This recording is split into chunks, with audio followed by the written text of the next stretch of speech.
So hello guys, we are group 6 discussing module 6, understanding the air conditioning cooling load calculation. I'm Albert J. Dizon, one of the member of group 6 po. So, introduction to thermal load. Ang air conditioning ensures comfort and protects equipment. Number 2, cooling load calculation is essential for efficient HVAC design. And number 3, accurate calculations affect energy use, comfort, and the system design. Um, this is crucial in modern buildings and especially in today's modern time for comfort and protecting temperature sensitive equipment and processes. Ang key part of HVAC design is mag-calculate ng cooling load and the heat energy that must be removed to maintain a desired indoor climates para yung tao or tayo is comfortable sa ating mga ginagawa.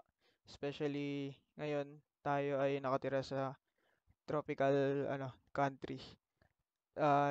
Which cause nga discomfort and strain or oversized system din na.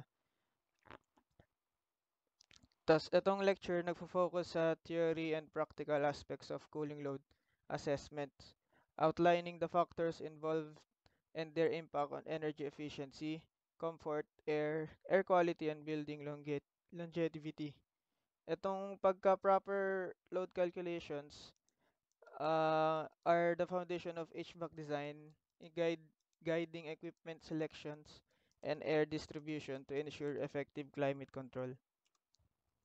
Ito yung mga cooling load principles. Two types of load, heating and cooling load. And ang measure in watts naman or BTU per hour. Ang isang ton of refrigeration is equal to 12,000 BTU per hour. And ang conversion naman nun, ang 12,000 BTU per hour ay for English unit and 3.52 kilowatts is for SI units. So, formula is para makuha yung cooling load is equal to sensible load plus latent load.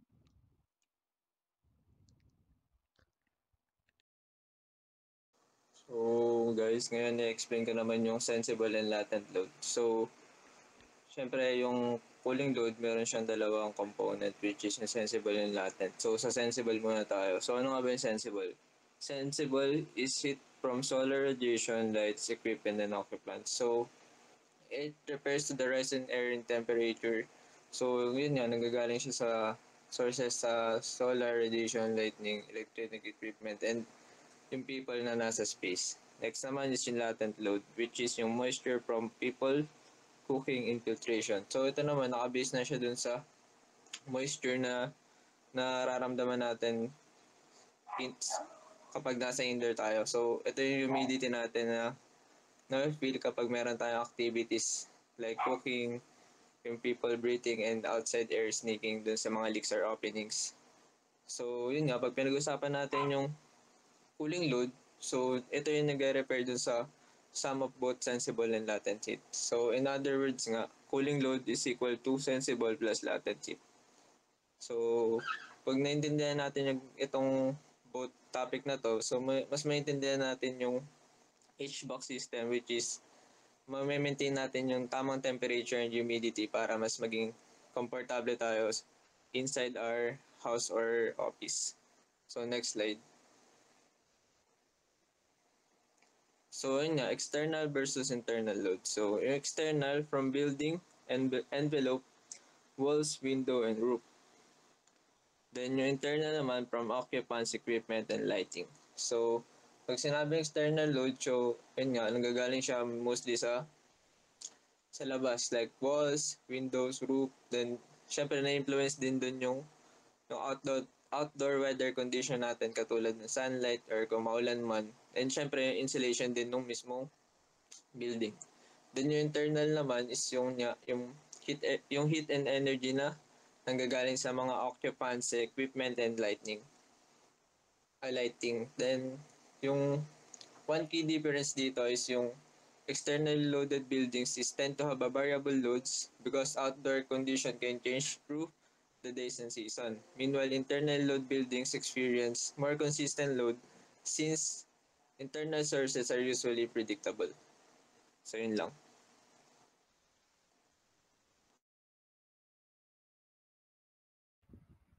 So for our next slide is about classification of cooling loads. So there are three classification for cooling loads. First is the external loads. External loads is for solar radiation, conduction, and infiltration. So yung yung external loads originate from outside the building and affect the indoor temperature. They include solar radiation through windows, heat conduction through walls and roofs, and air infiltration through gaps. These loads increase the demand on the cooling system to maintain comfortable indoor condition.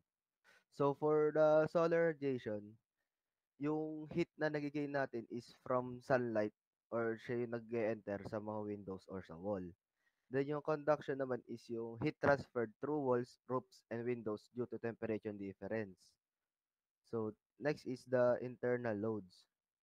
For internal loads are generated by sources inside the building. Occupants produce heat through body warmth, lighting fixtures emit heat when used, and equipment like computers or appliances contribute additional heat. These internal sources add to the cooling requirement of space. So for occupants, kung nakukuha nating yung nire-release natin through body, yun yung heat. Then sa lighting naman, lights emits heat when turned on. So yung sa equipment, computers, printers, and appliances also nag-generate siya ng heat. Next is for ventilation loads. Yung ventilation loads naman is nagko-cause by the introduction of fresh air into the building. Although necessary for indoor air quality, this outside air often carries heat and humidity. The cooling system must work harder to condition this air match indoor comfort levels. So this is the three classification of cooling loads. Next slide. Lagpas. Size. This is the factors affecting cooling load. Yung for orientation, first is the solar gain changes by direction. So yung solar gain changes by direction, the amount of sunlight a building receives depends on which direction it faces. Example is south-facing walls. Yung south-facing walls get more sun in the northern hemisphere. So impacting how much heat enters the building. Then yung next is climate, materials, window design, occupancy, and lighting influence. So other factors influencing cooling load include the climate or hot or mild weather. For construction materials is insulation, reflectivity. For window design, yung size niya. For occupancy, so more people, more heat. And for the last is the lighting. Lights generate when in use. Next slide.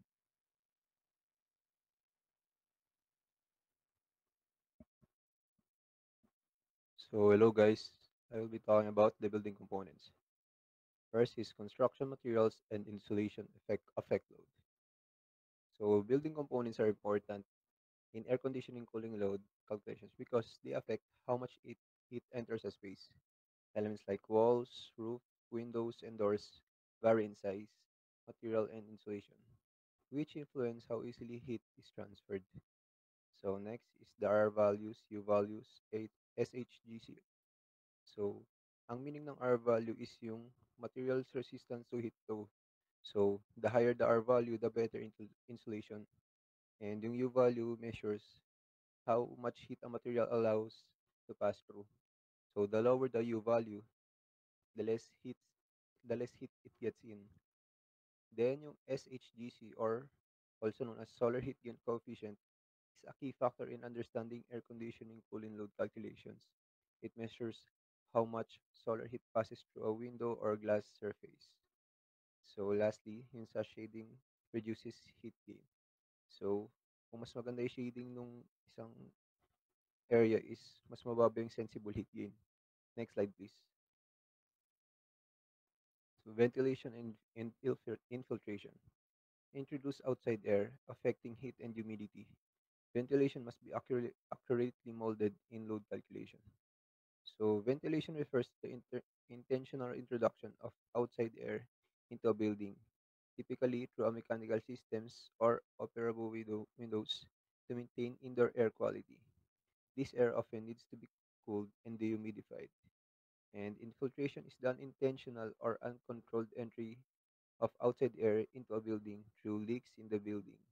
Like ventilation air, infiltrated air often carries heat and moisture, increasing the cooling load. Next slide, please.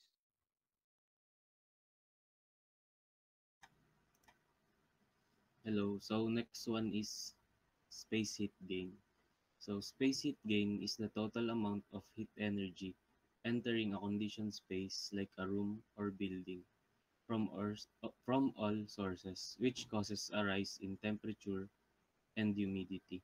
This heat must be removed by the air conditioning system to maintain comfortable indoor conditions. So yung space heat gain is divided into sensible and latent heat gains. The sensible heat gain is the part of space heat gain that increases the air temperature inside the space without changing the moisture content. So ang example nito is sunlight, heat conduction through walls, roof, and glasses, electrical appliances and lighting, people's body heat, and hot ventilation or infiltration air. Next one is latent heat gain. Latent heat gain is the part of space heat gain that adds moisture to the indoor air without raising its temperature.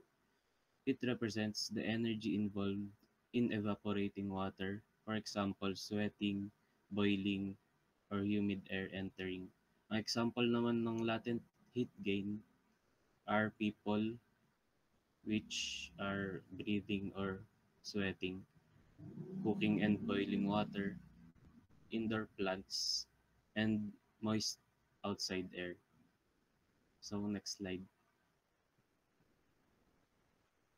Yan. So, ang sensible heat load details naman includes walls, ceilings, occupants, appliances, solar gain, air infiltration, and ventilation. So, ang sensible heat load is the total amount of heat that must be removed to maintain the desired air temperature in a space, while humidity remains unchanged.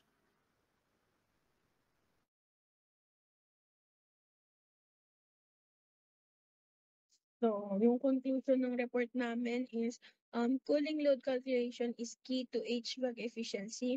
Understanding heat sources help design effective system. Accuracy and proper tools are critical for success. So, accurately calculating the cooling load is very crucial for ensuring the HVAC system operates efficiently. So, this means that we need to be careful or to carefully evaluate all the heat sources that affect a space. Katulad na lang ng sunlight, yung mga appliances natin, and even us, tayong mga tao. So we can design a system that can handle them properly. So most importantly, using precise method that and the right tool is the key to getting dependable result and making the system successful. So that is all for our um, report. So here is an example. You are calculating the cooling load for a small office room. Room size 5 meter in length times 4 meter width times 3 meter height. There are two occupants. Equipment is two computers, one printer. Lighting load 200 watts. Window 2 meters squared facing west. Outdoor temperature is 35 degrees Celsius. And indoor desired temperature is 24 degrees Celsius. Next slide. So here's the step-by-step cooling load estimate. First is we're gonna compute the heat from occupants. Each person gives off approximately 120 watts of sensible heat. So 2 times 120 is 240 watts. Next is the heat from the equipment. So each computer is 150 watts and the printer is 100 watts. So total is 150 plus 150 plus 100 is equals to 400 watts. Next step is heat from lighting. So it's already given 200 watts. Next slide. Next step, solar heat gain through window. Assume solar heat gain factor is for west facing window is approximately around 500 watt per meter squared. So total is 2 meter squared times 500 watts per meter squared is 1000 watts, cancel yung meter squared. Next, heat gain through walls or roof, approximately 40 watts per meter squared of surface area. So yung wall area, ignoring the windows, is open parenthesis 5 plus 4 close parenthesis times 2 times 3 is equals to 54 meters squared. So total is 54 meters squared times 40 watts per meter squared is equals to 2160 watts, cancel yung meter squared. Next please. So total cooling load is the occupants 240 watts, equipment 400 watts, lighting 200 watts, windows 1000 watts, walls 2160 watts. So all in all, the total is 4000 watts or 4 kilowatts. You'll need a cooling system with a capacity at least 4 kilowatts or 1300 650 BTU per hour for this room. So that is all. Thank you.